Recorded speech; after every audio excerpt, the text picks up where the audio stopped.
Hola a todos, mi nombre es Juan Antonio Crespo. En esta ocasión os invito a reflexionar conmigo sobre el interés de cuestionarnos cuáles son las razones por las que la humanidad, a lo largo de la historia, no ha sido capaz de resolver algunos de los problemas más atroces que venimos sufriendo generación tras generación, y cuál es la relación de este hecho con el carácter liberador del análisis filosófico de los conceptos de ideología y poder.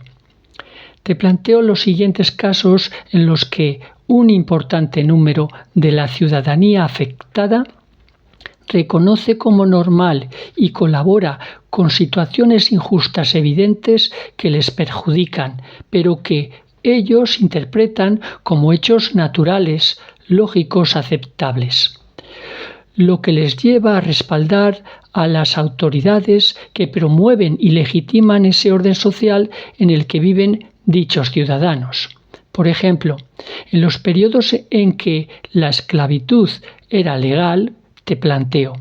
¿qué movía a algunos esclavos a aceptar, asumir e identificarse como propiedad de otras personas? Otro caso diferente, las guerras. ¿Qué hace que algunos ciudadanos originalmente pacíficos entreguen sus propias vidas, actúen con crueldad y estén dispuestos a matar a personas inocentes?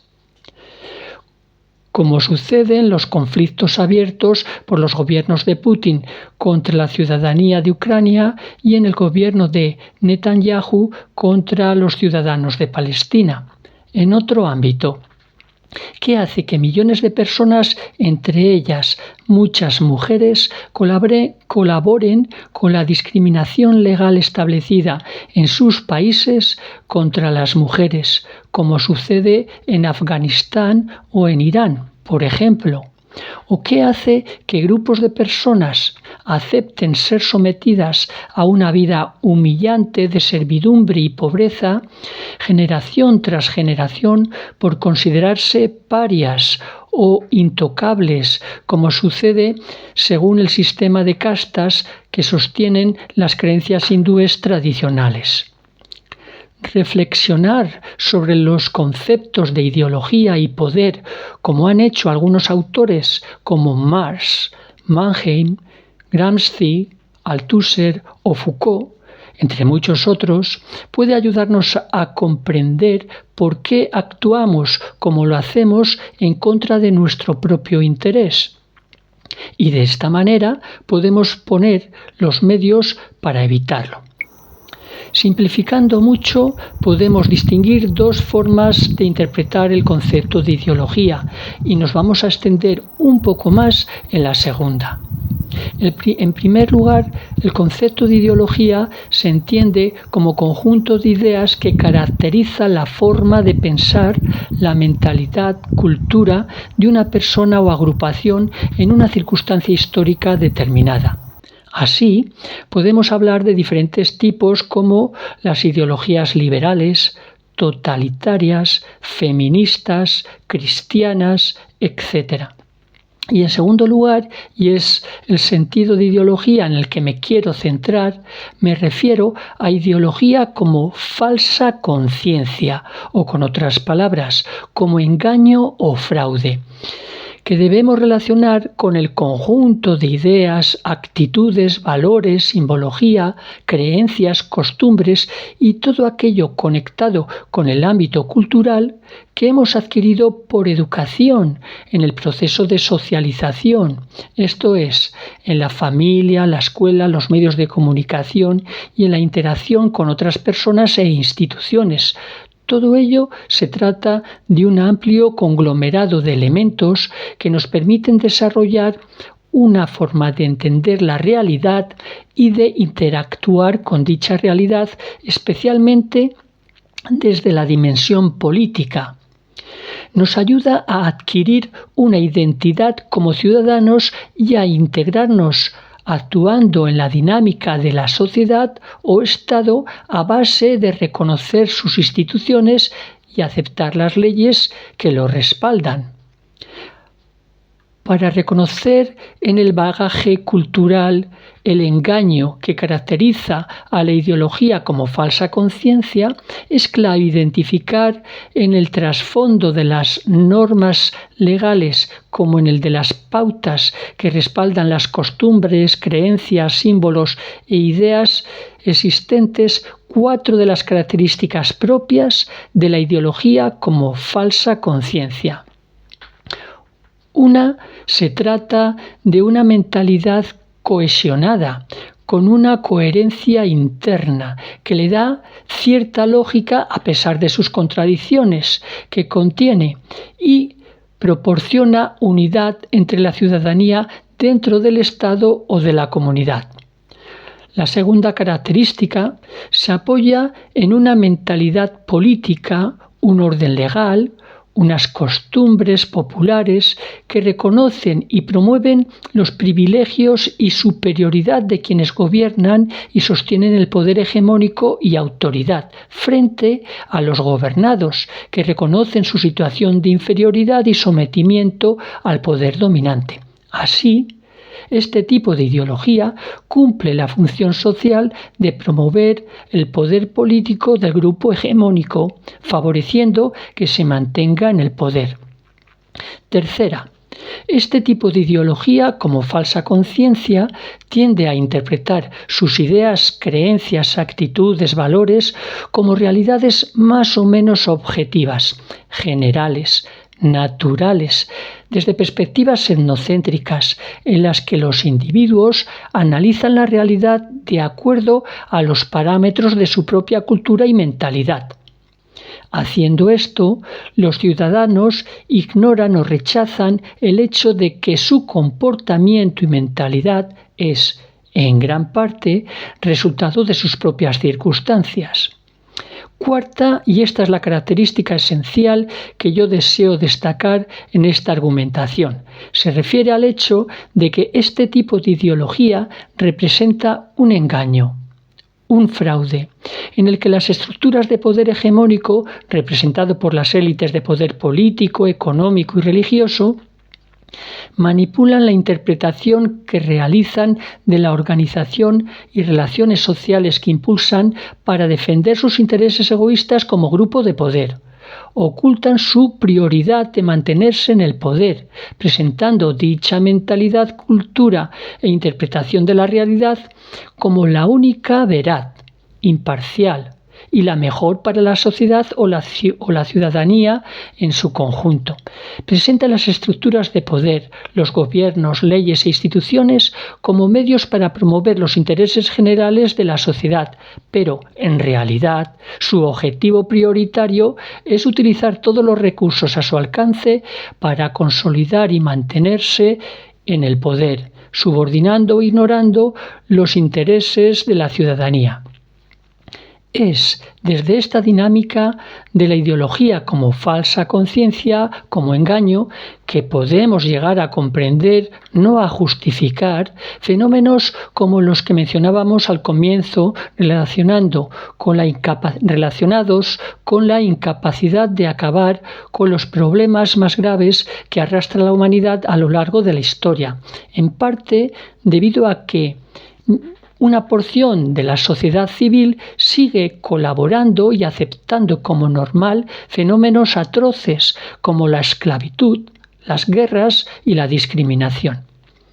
En mi opinión, dos hechos que ejemplifican en la actualidad la expresión de la ideología como falsa conciencia se perciben en el esfuerzo de algunos gobiernos por convencer a la ciudadanía de que prolongar la edad de la jubilación y reducir gastos en la asistencia médica garantizada por el Estado, en ambos casos, benefician a la población.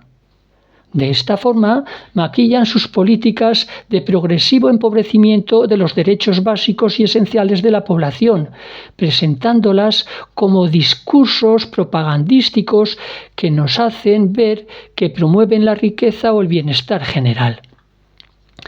Dos formas en las que las estructuras de poder hegemónicas tienden a mantenerse en el poder y a reforzar su dinámica cultural, ideológica y mentalidad son por un lado, a base de utilizar la fuerza represiva de la que se pueden servir los estados a través de las leyes, eliminando la oposición real, utilizando el ejército, la policía, etc.,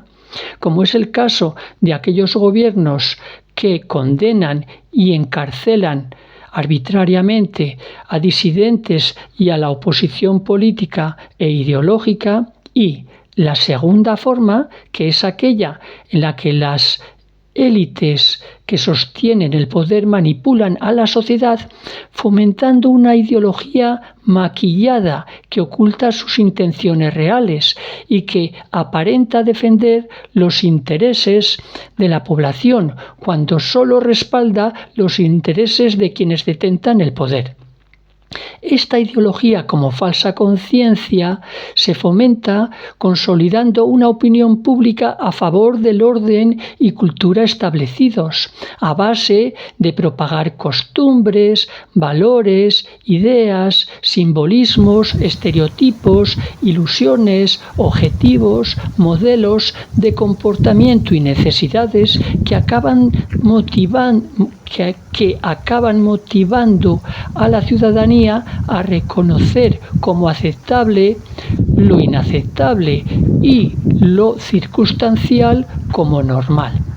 Esto es, el poder hegemónico se prolonga a base de manipular, de maquillar y ocultar sus intereses, proyectando una imagen que se adapta a las expectativas que el ciudadano desea percibir en consonancia con la propia imagen que tiene de sí mismo, de sus valores, sus creencias y costumbres. A pesar de lo anterior, y recordando a Foucault, podemos afirmar que el poder está en todas partes. No es una cualidad exclusiva de quienes sostentan la hegemonía política y económica. La capacidad de utilizar nuestras fuerzas como individuos y colectividades también genera poder y transforma la realidad cultural fruto del proceso de socialización. En tanto que la filosofía se desarrolla como una expresión liberadora, por ejemplo, indicando que toda reflexión y acción debe entenderse dentro de la circunstancia histórica en la que se produce y, por tanto, su interpretación se ajusta a dichas circunstancias, denuncia los intereses egoístas ocultos y la manipulación social de quienes presentan descripciones de la realidad estereotipadas, atemporales y como las únicas verdaderas posibles. La argumentación crítica y racional propia de la filosofía contribuye a no abandonar el compromiso filosófico de responder a las demandas de apoyar los resquicios existentes de libertad y de verdadero humanismo en nuestra cultura, incluso si nos pareciera que nuestro poder es insuficiente comparado con la tendencia que marca el curso de la historia.